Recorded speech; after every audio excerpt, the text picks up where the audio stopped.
correct question has been lying there, hidden, invisible in the forest for the trees. Mary Trump finally saw it, and she has asked it. Quote, why the hell do they keep giving him cognitive tests? That's it, isn't it?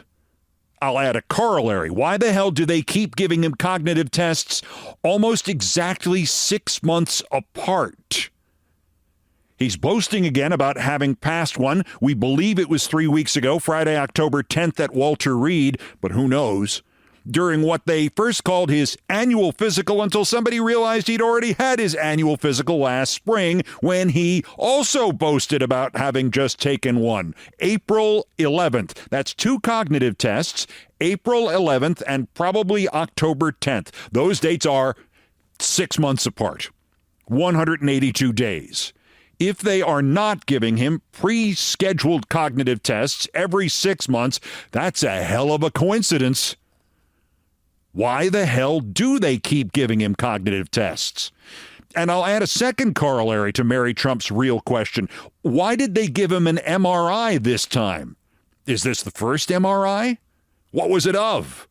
I mean, it may be irrelevant. I once had an MRI to see how my sinuses were draining into the back of my throat. You really can get MRIs for almost trivial stuff, but you do not get cognitive tests for trivial stuff every 6 months. And we know all this because Trump can't stop himself. He keeps talking about these tests. He keeps thinking he's won some sort of game show or scholarship or Nobel Cognitive Test Prize. On board Air Force One this week, he boasted to reporters about acing the MRI and about passing the cognition test 3 weeks ago. Trump first tried to insist it was an IQ test so he could insult Representatives Ocasio-Cortez and Crockett. Then he slipped and he admitted it was a cognitive test. And then he described the test.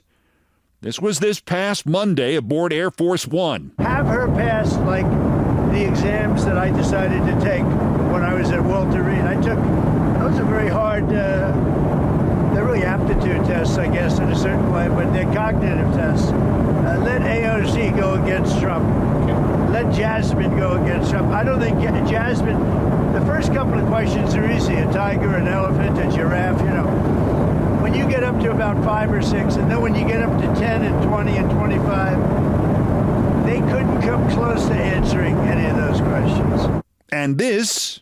why do they keep giving him cognitive tests? The audio, a little less clear, was also from onboard Air Force One from April 11th, 2025. I wanted to be a little different than I took a cognitive test. And I don't know what to tell you other than I got every answer right, as I've done about 4 times. And I've taken the cognitive test, I think, 4 times, and I've got nothing wrong. That's what the American people want. That was during his 2025 annual physical, his first annual physical. Why the hell do they keep giving him cognitive tests? And it's not like these are the only 2. Person, woman, man, camera, TV, that was now 5 years and 3 months ago. Like you'll go person, woman, man, camera, TV. So they say, could you repeat that? So I said, yeah. So it's person, woman, man, camera, TV. Okay, that's very good. If you get it in order, you get extra points. He said he had taken that test recently at Walter Reed. Recently in 2020 sometime. After that, his own White House physician said that Trump had taken the Montreal Cognitive Assessment in 2018. Why the hell do they keep giving him cognitive tests? A cognitive test, and he has used the word this time, a dementia or other brain impairment screening test, simple triage, on October 10th. That's 1. Then there's the one in April. That's 2. He was boasting in January of last year about having passed one, kept boasting about it through the spring. Only the animals they asked him about in that one were different than the ones he just mentioned in the one he just took. Was that a third test last year? Throughout Biden's presidency, Trump talked about these tests. In 2020, he repeatedly challenged Biden to take one. He said in 2020 he had recently taken one. That's 3 or 4. We know for sure he took the Montreal Cognitive in 2018. That was definitely at least the 4th, probably the 5th. Why the hell do they keep giving him cognitive tests? That's 2 in the last 6 months. Seemingly timed to be 6 months apart. That is certainly 4 in the last 6 years. He has previously said he's taken 4 of these tests, maybe 5. He can't remember. It could easily be 5. In fact, it could easily be 6. Anybody remember when he disappeared way back when, around, decades ago, Labor Day, after that 3.5-hour farewell roast of a cabinet meeting? Where was he? Did they test him then? And then he disappeared for another 5 days at the end of September. Did they test him then? Well, we are deep in the woods again. Let us return to the simplicity of the Mary Trump question. It is absolutely certain that they keep giving the President of the United States tests to see if he can pass the minimum standard for cognitive capacity, to pass the minimum, simplest threshold for not having some form of impairment, maybe dementia. It certainly is a reasonable inference to suggest that giving them on April 11th and October 10th suggests they are now scheduling him for regular tests.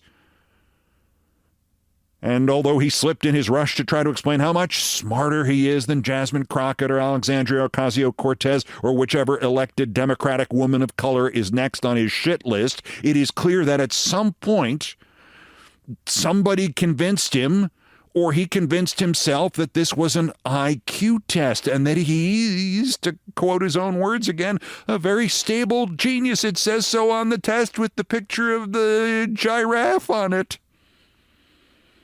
Even though the only word in that description of very stable genius that appears to apply is very. We can all agree Donald Trump is very. There are 2 little side points I'd like to make before we drop this for now. I often wonder where he conflated the concept of political asylum and mental asylums. He can't shake it. He says it every 2 weeks. He will never be convinced that people who are here because they were granted asylum are therefore from asylums. This can be simple, good old-fashioned American stupidity. He deduced this when he was a kid, the way a kid I knew at age 13 insisted the phrase was "for all intensive purposes." And for whatever reason, Trump would not and could not shake his mistake about the word asylum. Or this asylum stuff is somehow wedged into his mind because it's connected to his own experience with psychological exams, which he must have taken as a kid. Since, as his own father euphemistically put it decades ago, Trump was a rough kid who had to be taken out of the public schools and sent to the New York Military Academy, NEMA, because, well, in my prep school days, when our football and hockey and basketball and baseball teams used to play against NEMA, all the kids at NEMA were supposedly there because some authority had given Dad a choice. It's there or it's the reformatory. I just keep wondering if the word asylum is stuck inside Trump because he had to face that as a kid. Did the folks threaten him with it? The second point is less speculative.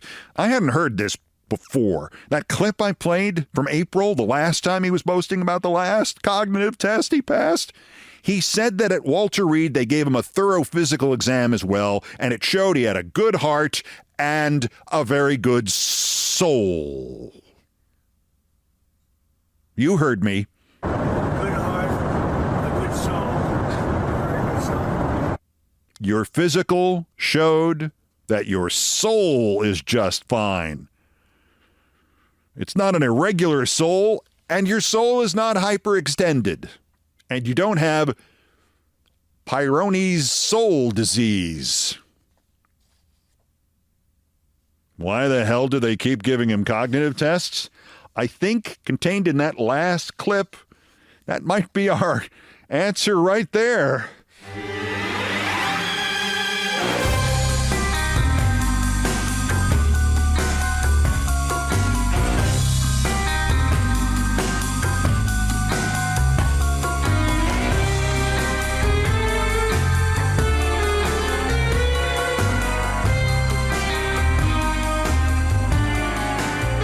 Meanwhile, in another endless topic, Trump has said something that sounds like he's not going to try to stay in office past January 20th, 2029. And since it was preceded by only one full minute of lies about how great the economy is and how he got peace in the Middle East and how nobody's ever been as popular as he is, why the hell do they keep giving him cognitive tests? The nation's most gullible people, the Washington Press Corps, seems to have concluded that he's not trying to mislead, dissemble, or, just lie to them again. The British kid, it's always a goddamn British kid, who they supposedly had fired as the editor of the Playbook newsletter for Politico months ago, but he's still there, yesterday wrote, "So even Trump says the Constitution is clear on this point. Can we all now put this to bed?" No, Sonny, we can't, because you didn't ask Trump what the word clear means. Did you? Huh? Speaker Johnson says that he told you that there's no time to amend the Constitution to allow you to serve a third term. Is that an accurate representation of the conversation? I don't know. I don't want to even talk about that because, the sad thing is I have my highest numbers that I've ever had. And I would say that if you read it, it's pretty clear. I'm not allowed to run. It's too bad. I missed him. Dear listener, if you would please get out your meme of the guy tapping his head to indicate how smart he is. Can't be accused of trying to run for a third term if you cancel the 2029 election or make some other extra constitutional violence-based attempt to not leave the White House. Huh? There is still something rattling around in that damaged brain of Trump's. Why the hell do they keep giving him cognitive tests? That assumes there will be some sort of mass uprising by others to keep him in power forever. One that he may or may need to himself stoke, or it can happen organically, and if you don't believe that, let me ask you, what was January 6th? Trump has specifically said he didn't think he would want to run as vice president and let somebody else occupy the presidency ceremonially while he runs the country. But again, what part of that is a no? I don't think I'd like to do it. Oh, I did it anyway. The Speaker of the House, Mike Johnson, taking time off from enacting the passive-aggressive dissolving of Congress and taking even more time off from his busy schedule of not knowing anything about the latest news or controversy or the rules of the House, he said he didn't see a path for Trump to serve a third term. Quoting, "He and I have talked about the constrictions of the Constitution." Again, where's the no? On the other hand, the only escaped circus elephant in the Senate, Tommy Tuberville, said if Trump wanted to, quote, go around the Constitution, quote, don't ever close a book on him. And of course, Steve Bannon told The Economist that you shouldn't listen to Trump, that there is a plan in place to keep Trump in place in office, and, quote, at the appropriate time, we'll lay out what the plan is.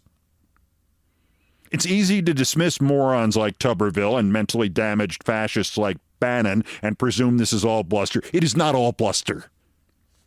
If it is not obvious that while you and I and a vast majority of Americans have been raised to believe the Constitution and the laws are, if perhaps not the sacred documents the Republicans like to pretend they believe they are, we believe they are there to keep chaos and evil in relative check. But Trump and the snakes he has enabled and supported see them merely as inconvenient impediments. For at least 4 years, they have been building up the phony resume for the revisionist, drawn-out-of-thin-air view of the 22nd Amendment term limits. It's 2 terms. That's it. Plus, you can serve out up to 2 years of somebody else's unexpired term and then get elected twice. That's it. 2 elections, an absolute hard time limit of 9 years and 183 days, not 182 days, because there'd have to be a leap year if you took the end of somebody else's unserved term. The revisionist version of this, of course, is that this only applies to someone being elected to 2 consecutive terms. This useful bullshit rationalizes that from the 22nd Amendment point of view, Trump is right now only in his first term. As I've pointed out countless times, this bullshit also has the invaluable benefit of keeping Obama or Bill Clinton or George Bush, for whatever that's worth, from ever running again. Only Trump. It's nonsense. Of course, presidential immunity is nonsense. Of course, masked anonymous thugs probably recruited from right-wing militia shooting ministers in the face with tear gas while calling themselves ICE is also nonsense. Actually, thanks to Trump and thanks to this corrupt, decrepit, soulless Supreme Court, what, 60%, 70%, 100% of American public life is now nonsense. Go to the Supreme Court with the non-consecutive terms fantasy and see how quickly Sam Alito can turn that into law.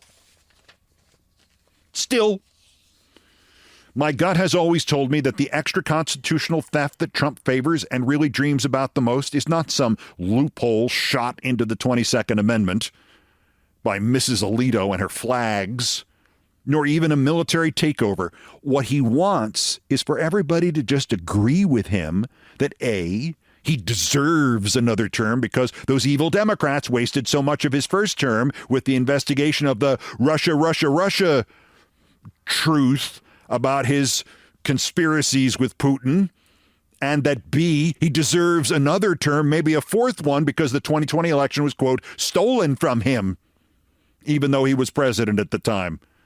And all of the institutions that supervised the elections and investigated his nonsensical charges for the last 5 years were under his control. Either way, Trump does not want to have to be elected again in 2029 because another election means another chance to lose an election. He wants to remain president because everybody says he's so wonderful that there's no need to even have a vote. He could lose an election. He could lose a coup attempt. Hell, son of a bitch did lose a coup attempt, didn't he?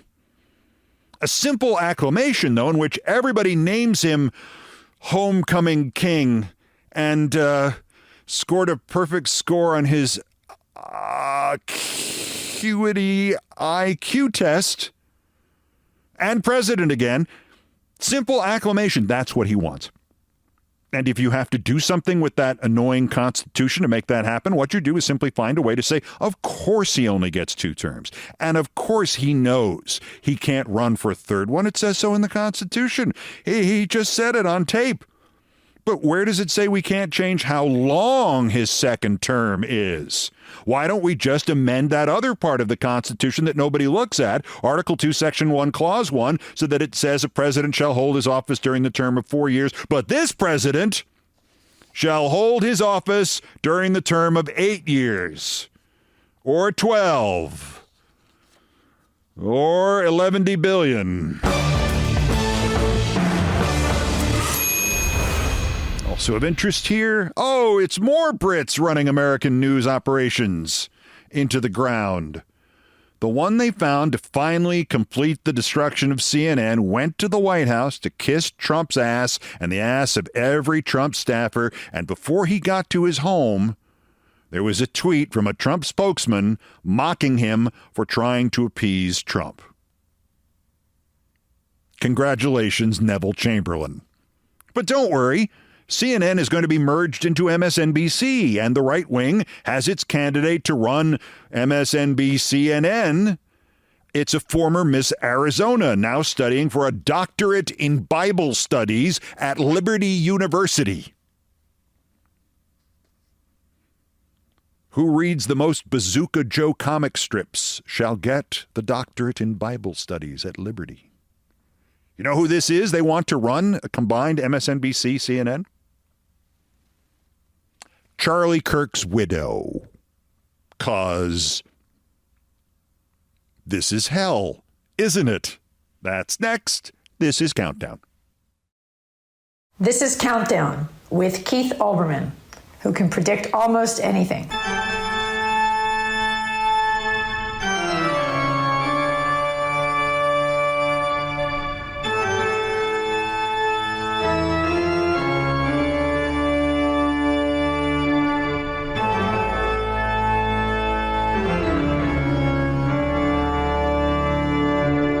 Still ahead on this all-new episode of Countdown. All this LA Dodgers World Series stuff reminds me to remind you that not only did I correctly predict the Kirk Gibson home run that won Game 1 of the 1988 World Series and then sent them on their way to their upset of the Oakland A's to win that World Series, but I did it as the inning started in which he hit it, and I predicted it as part of an answer to a question that my friend Alexis Denny, who you just heard, asked me, and she was a witness to this impossible prediction that was not at all serious. The Kirk Gibson home run, and I told you so! Next in Things I Promised Not to Tell. First, believe it or not, there's still more new idiots to talk about. The roundup of the miscreants, morons, and Dunning-Kruger effect specimens who constitute today's other worst persons in the world. At the Bonds, worse, Steve Bannon. Steve Bannon says Zoran Mamdani has, quote, got to be sent out of the country, that they have to denaturalize him. But think about what would happen if we did this instead to Steve Bannon. Think of how much affordable housing we could build in the space that this fat, ugly slob now wastes and occupies. Runner-up Rich Greenfield, who is a conservative media pest, identifies as a critic, as quoted by Max Tenney of Semaphore. This is his genius idea. Let's take this a step further. Merging NBC Universal with Warner Bros. Discovery would combine NBC, MSNBC, and CNN under one roof, he writes. We've been thinking about how NBC Universal could completely shift the perceived bias narrative at NBC, MSN Now, and CNN, similar to what Paramount is attempting with its acquisition of the Free Press and appointing Barry Weiss as editor-in-chief of CBS News. Enter Erica Kirk, who leads the nonprofit Turning Point USA and is the widow of Charlie Kirk. What if Comcast agreed to bring Kirk in as editor-in-chief of the combined news unit upon closing? Sure, at first blush it sounds crazy. By the way, sir, at 4,322nd blush, it sounds crazier. But Trump loves a deal. F Trump. F his deals. And Brian Roberts needs to think big and differently. Yes, kick Trump in the metaphorical nuts. That would be a different thought. The combined NBC, MSNBC, CNN could also add a conservative ombudsman, as CBS News did with Kenneth R. Weinstein. Well, ombudsman here is used metaphorically. What they have is a snitch. What they have is a collaborator. What they have is a political officer inside CBS News who is there to turn in the liberals. Worth noting, Comcast made a sizable donation to Trump's White House ballroom renovation, which has unsurprisingly horrified NBC and MSNBC staff. Well, that's because, Mr. Rich Greenfield, it's a bribe. News organizations should not be anywhere near something like this, especially if it's a bribe of a corrupt president, leading a corrupt movement full of corrupt people who have no soul and are all going to hell. Have a nice day, MAGA. What a great idea. Scowling, angry, justifiably angry, mind you, widow of an assassinated right-wing nut job who all the members of the right wing think was Jesus or Trump or Jesus Trump or something. Put her in charge of NBC News /MS Now /CNN when she has no news experience and all of their combined news organizations are bailing water as it is. And incidentally, they're populated by people connected to me. The anchor of the NBC Nightly News used to be my production assistant. What could go wrong?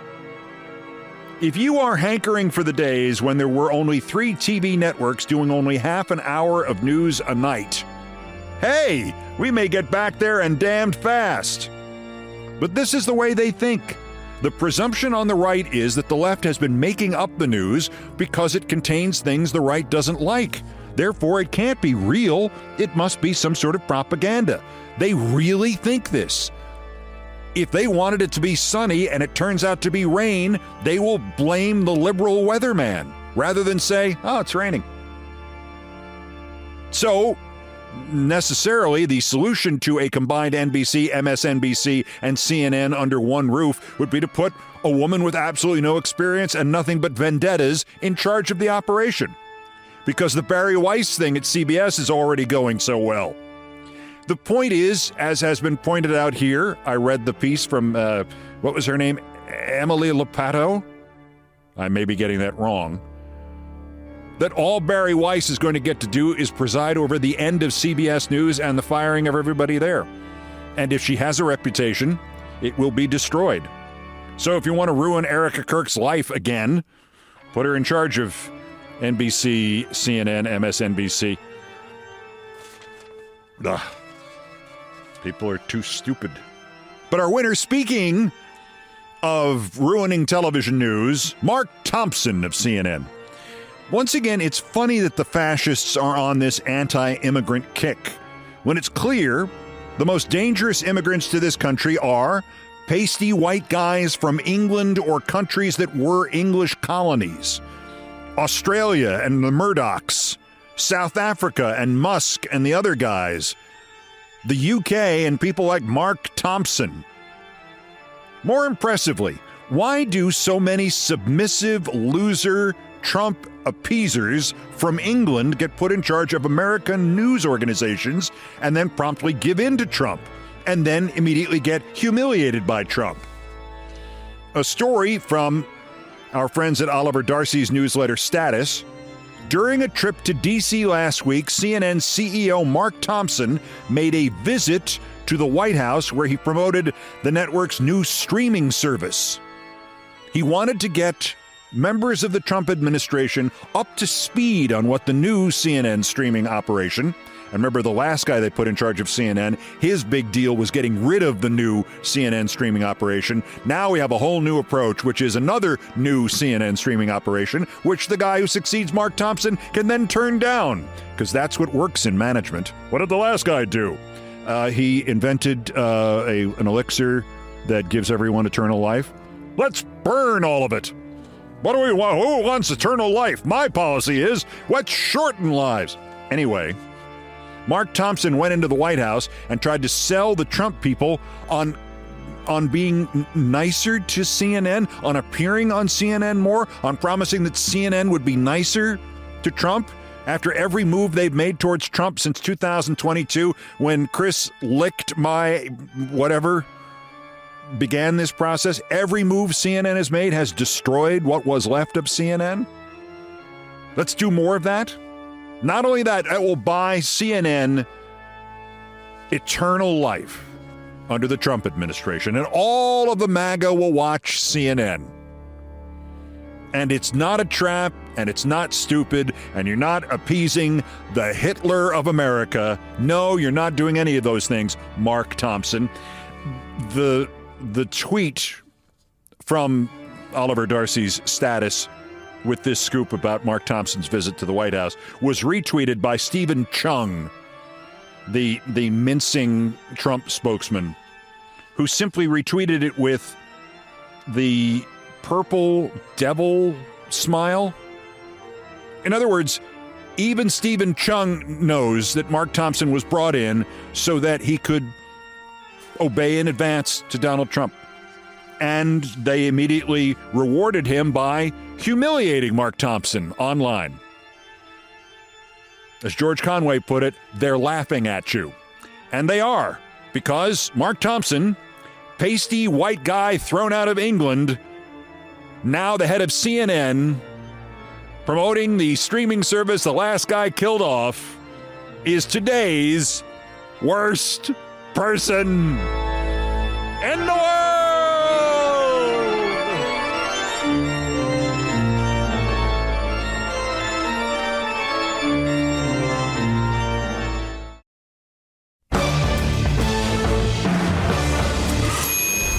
the exact anniversary number 37 of Kirk Gibson's famous home run to win Game 1 of the 1988 World Series, has long since passed. But before we get too far away from the idea of Kirk Gibson's LA Dodgers in the World Series, I wanted to tell this story once again. Only a couple of times in my life have I been visited by the muse of prediction.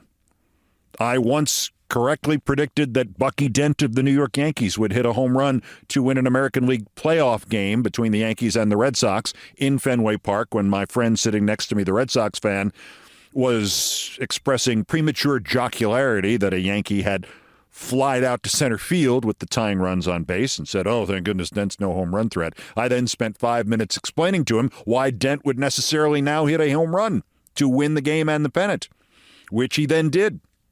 The other time was the Kirk Gibson story in 1988, and this was in direct response to a question asked to me by a friend of mine, then and now, named Alexis Denny. So just sit back, and I say this and tell you this story with the full awareness that these two predictions of titanically important baseball events must be taken in the context of the probability that the number of times I had similar ecstatic visions of things that were about to happen that did not happen, including, say, the New York Yankees winning the 1968 World Series when they finished, I think, 6th. The number that did not happen is 1,000 or more. The number that did happen is 2. But Kirk Gibson was among them. Half of the Dodgers starting lineup that had won the National League pennant was hurt, and the other half was not that impressive to begin with. National League Most Valuable Player Kirk Gibson had nearly destroyed his left hamstring in Game 2 of that playoff series that David Cohn had written about. And Gibson had ripped up his right knee in Game 7. He was assumed to be out of the World Series, but he was still on the Dodger roster, and the joke was that was only because the Dodgers literally did not have any other healthy players under contract, and their only other option was to activate 61-year-old manager Tom Lasorda. Anyway, the Dodgers had actually led Game 1 against the powerful Oakland A's 2-0 after the first inning, but by the 9th, they were trailing 4-3 with literally 3 of the worst hitters in the National League due up, and then the pitcher. I was there covering the game for KCBS Channel 2 in L.A., and my pal Alexis Denny, news and sports producer for CBS Network News in Los Angeles, made our way together down to the tiny alcove from the press box, the alcove between the clubhouses, from which we could see just a sliver of the field, pretty much just the pitcher and the batter framed by a hot dog stand. As the Oakland relief ace Dennis Eckersley warmed up to pitch the bottom of the 9th, and he had given up exactly 9 hits in his previous 18 games, in 14 of which he had recorded saves, Alexis asked me simply and appropriately, "So, what are we going to ask Eck after this game is over?" And, matter-of-factly, and without any emotion, certainly without any sense of predicting anything, I said, "We're going to ask Eck about this game-losing home run he's about to give up to Kirk Gibson." Alexis looked at me funny. I mean, funnier than usual. "What? Gibson's not playing. He's hurt." I looked at her with mild annoyance. "Oh, come on. You know it has to happen." I can only describe my feeling at that time as being exactly what it had been a decade before at another playoff game in Boston, with the Red Sox leading the Yankees 2-0 in the top of the 7th, with 2 Yankees on and New York shortstop Bucky Dent coming up, and my best friend, the Red Sox fan, exhaling when the last batter had popped out and saying, "Thank goodness, Dent is no home run threat," and I began to speak in tongues. And what I was saying was about how his hubristic remark about Dent would now necessarily cause to happen next what would happen next: a 3-run home run by Bucky Dent, and it would be all his fault. And then Dent hit the homer. Neither the Dent nor the Gibson home run predictions were really predictions. I felt no sense of investment in it. I didn't race to put down a bet. I suppose that at some other games I had made equally impossible announcements of events that did not happen, but I have never been given to that. So if I did do it, it was only a couple of times. My batting average is like 400 or 500 on these. And anyway, these weren't calculations or analyses on my part. I just felt like I was running about 5 minutes ahead of the rest of the world. And these things, Dent's home run in 1978, Gibson's home run in 1988, these things had already happened. Anywho, Mike Davis of the Dodgers walked, stole second base, and with 2 outs, Gibson, to the shock of everybody, except me, managed somehow to climb up the 3 steps of the Dodger dugout and waddle out to home plate, and then on a 3-2 pitch, hit the game-winning home run. Like I said. As Dodger Stadium shook and we prepared to go into the clubhouses, Alexis Denny gave me a look that I still can't really describe. But 35 years later, I know that since that night, she has not been fully convinced that I am of this earth.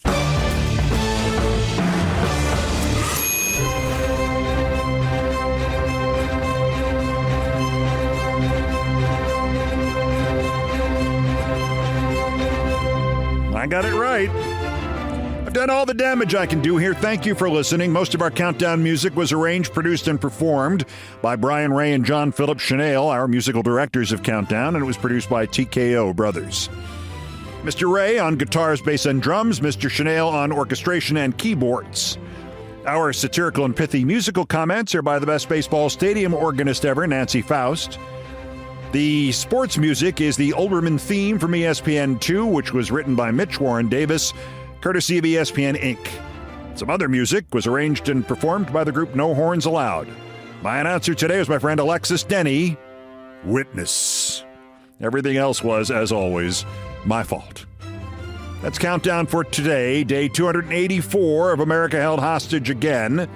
Just 1,179 days until the scheduled end of his lame duck and lame-brained term, unless he's removed sooner by MAGA and Epstein, or that pavement patch on his hand, or the Tylenol, or his jet made out of poop, or the ark he's building, or the next cognitive test. The next scheduled countdown is Monday.